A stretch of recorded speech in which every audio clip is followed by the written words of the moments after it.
on escalators. I really don't. I don't understand them, but I don't mind. Just so long as they leave me enough room to go past. At school, they called me the BF, the big fish. I took it as a compliment and an accurate assessment of the aspirations of the private school my middle-class parents struggled to send me to. A big fish swimming in a small pond. They, I'm sure, meant it as an insult, that I wasn't all that I was only remarkable compared to them, and that in the wider world I would struggle to make an impact. I pitied them, and their attempts to belittle me by pointing out what inadequate competition they were. The pushchairs are bad. Oversized suitcases on the way to or from the airport are worse. There's no getting around those. But the most annoying of all are the cretins who have absolutely no good reason to block my path. The couple standing side by side. The tourists oblivious to the unwritten rules of escalator etiquette. The women with handbags the size of microwave ovens sticking out at 45 degrees from their fat arses.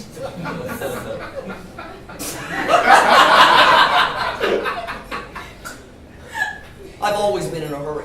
Always on the move, always had my eyes on the prize. I don't usually take vacations, too many lost opportunities, but when I do, it's always an activity holiday.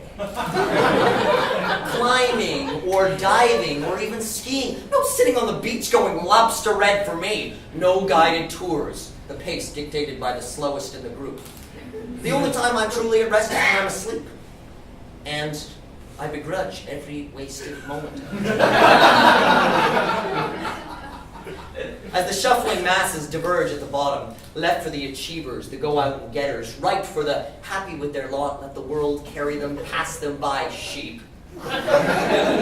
Sometimes the people on the up and up come to a juddering halt, the whole escalator snarled up by some impassable blockage, or some idiot too polite to push past, to tap on a shoulder, or to loudly say, "Guy!"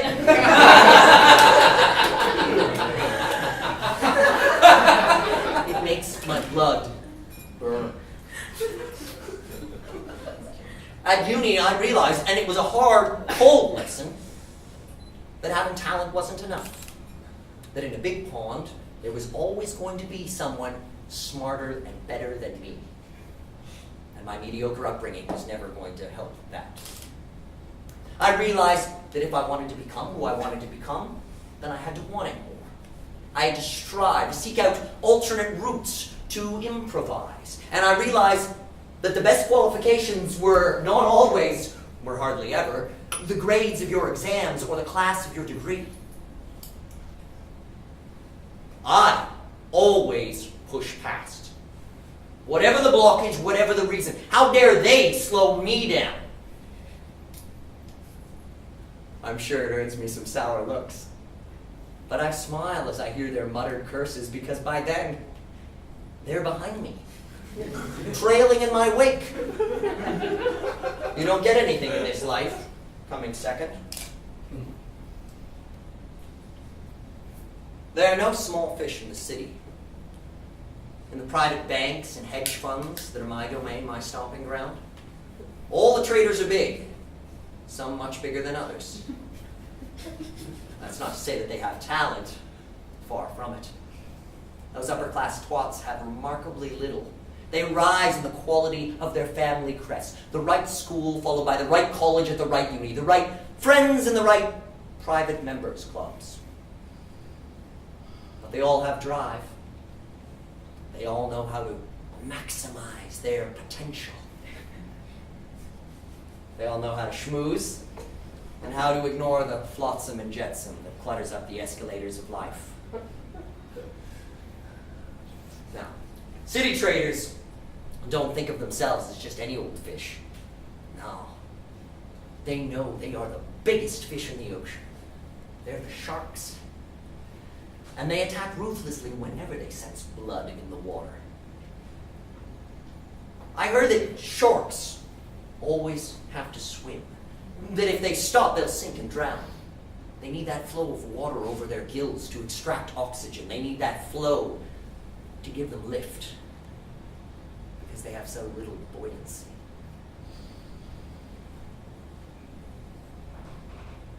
Ahead of me on the escalator is a man moving almost as swiftly as I am, even though the escalator is rush hour packed. I clock his bespoke suit, the backs of his Italian expensive shoes, a leather over-the-shoulder bag, no doubt brimming with the best and latest electronic goods. A self-certified master of the universe.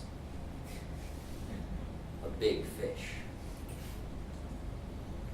I pull the hood of my paint-splattered sweatshirt firmly forward, obscuring my face from any CCTV cameras. And I curl my hidden fingers around the shaft of the box cutters as we reach the top of the escalator. A quick cut, a sharp turn, and what is his will be mine. And I'll be out of the mid-levels by the time he's still wondering what he snagged his Gucci man bag on.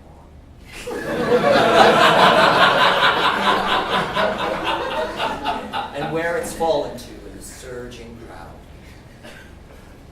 He's wrong, you see. Always has been, always will be. He truly believes that he's at the top of the food chain, and his ability to best those he considers to be his peers over a dealer board, or his disdain for anyone with the wrong color of credit card, only blinds him to the obvious.